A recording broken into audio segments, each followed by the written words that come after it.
Good evening, everyone. It's Friday, February 12th. It is 8:47 in the evening, and welcome to Thinking and Learning for Graphic Designers. We're going to be going through Chapter 6, the Community of Inquiry Research in Thinking Collaboratively, Learning in a Community of Inquiry by Dee Garrison.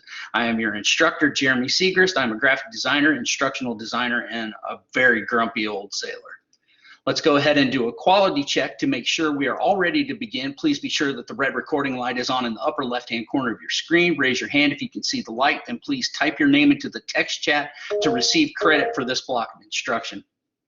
Thank you. Go ahead and make sure you can hear my voice as I read this slide. If you are viewing this slide and cannot hear me reading this, please check or adjust your audio settings. Our learning objectives for tonight are that at the end of this web conference, you will be able to describe what the word theory means, why it applies to the COI, and why the COI is in a constant state of evolution. You will also be able to describe the basic presences of the community of inquiry framework and why the framework itself is constantly evolving and developing. You will also be able to describe how recent research on the COI has manifested itself in the current educational climate.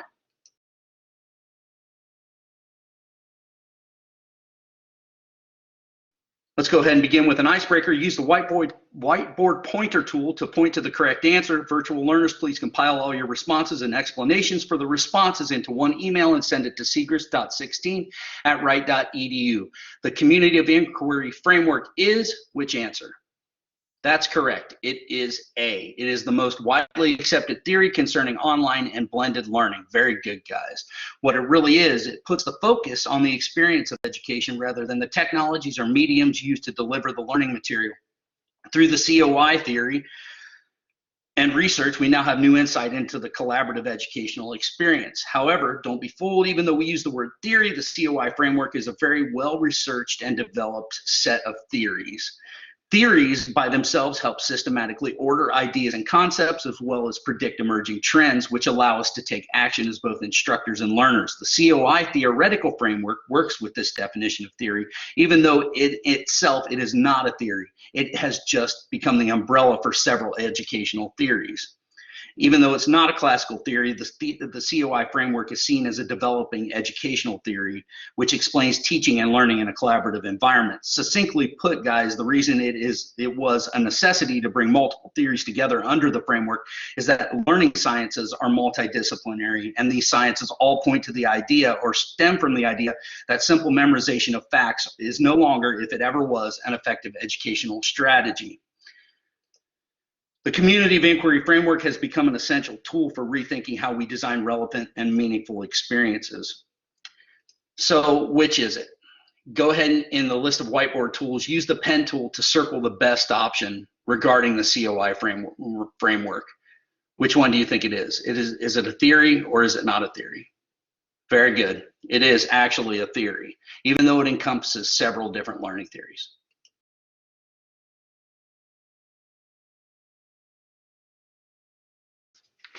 So let's pull it apart. The COI framework is made up of three interlocking presences which act in concert together. These presences are the social presence, the cognitive presence, and the teaching presence. The social presence is the ability of participants to identify with the community, meaning the course of study, to communicate purposefully in a trusting environment and develop interpersonal relationships by way of projecting their individual personalities. Social presence isn't the focus on interpersonal relationships. It's the safe social environment that's created. The purposeful academic identity within the group must be stronger than the interpersonal relationships are, or critical discourse can be impeded or even prevented altogether. If the interpersonal relationships overpower the academic social presence, the risk of confirmation bias is very high.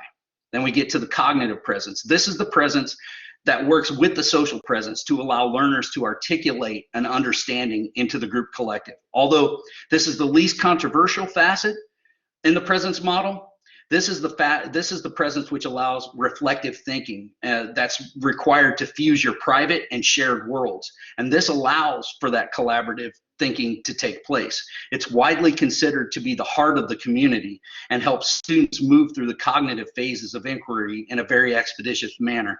Remember, however, the cognitive presence is supported in large part by the social presence, and that each learner identifies with the academic identity of the group first.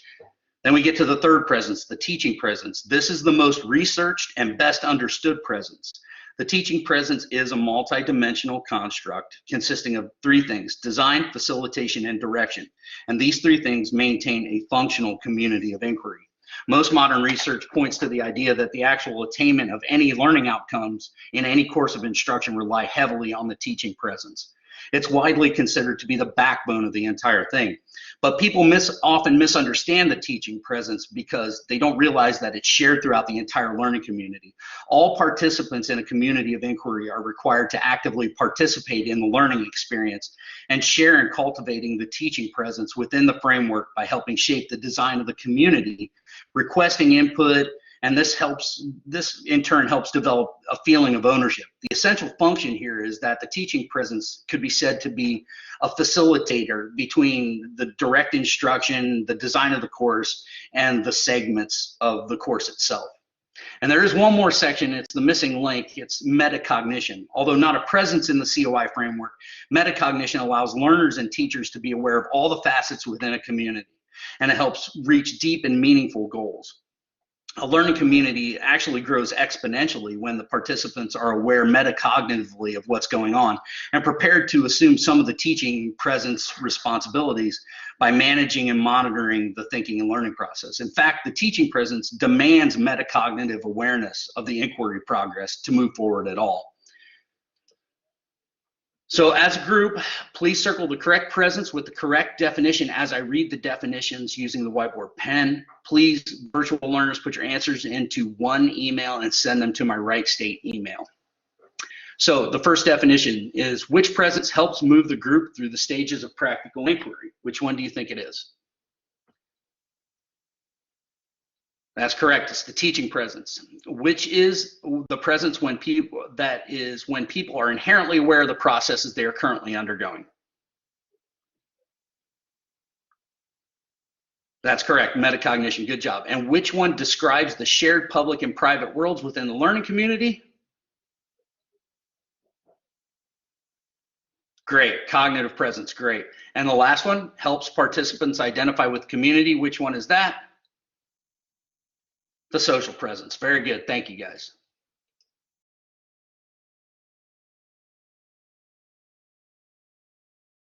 So what does this mean for us? The COI framework can be fostered in every learning community and even built into the course design. Far from being a controlling mechanism, the community of inquiry framework is a system which allows the individual to think and express their own ideas in a safe and collaborative environment. It is a path to deeper understanding. It has been proven to be such. Additionally, the community of inquiry framework is transferable to any method of learning from face-to-face all the way to blended and online learning, which makes it valuable for any place where learning is meant to occur. So now we're going to go ahead and do a case study. So I'm going to link some slides into the chat area, and I'm going to start the breakout rooms. So read the slide, and within your group, which you will all be in group 1, go ahead, take a minute or so and read the case study and put your answer down. Virtual learners, please go to the following link, which is posted twice on this slide, and use the virtual learner slide to finish your case study. Let me go ahead and make the breakout rooms. I got you guys back in the main room. I'm going to go ahead and share the slide. I can see that you guys wrote down teaching presence. Yes, please go ahead and mute your mics. You're back in the main room. I can see you wrote down teaching presence. The actual case study said a learning community has seemingly stalled and is in danger of not achieving its stated academic outcomes, which shared presence is most important to help get them to their goal and why. And that was teaching presence. That was very good, guys. Does anyone have any idea why it's the teaching presence? Go ahead and key your mic if you know the answer. The instructor is the one to help guide them through the practical inquiry model. So Thank you so much. They keep them on track. That is perfect. Thank you very, very much.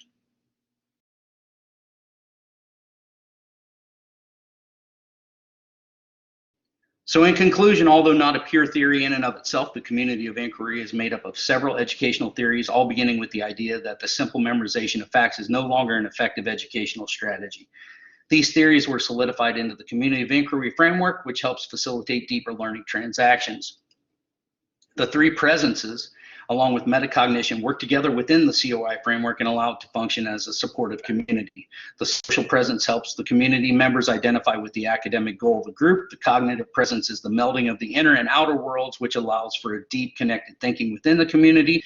The teaching presence is a shared presence and the responsibility of all community members, and in itself allows for the timely and smooth transition between the practical inquiry elements.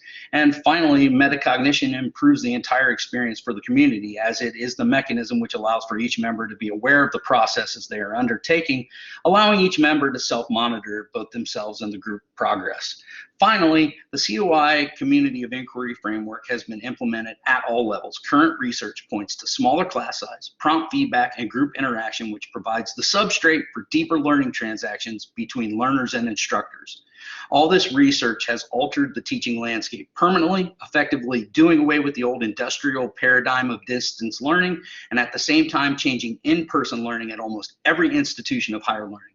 In an increasingly connected world, the learning community as it is depicted and defined in the COI framework is the new gold standard and can be embraced with great effectiveness. Thank you very much for bearing with me, guys, through this very dense chapter. This was the reference I used. I look forward to doing this again. Take care.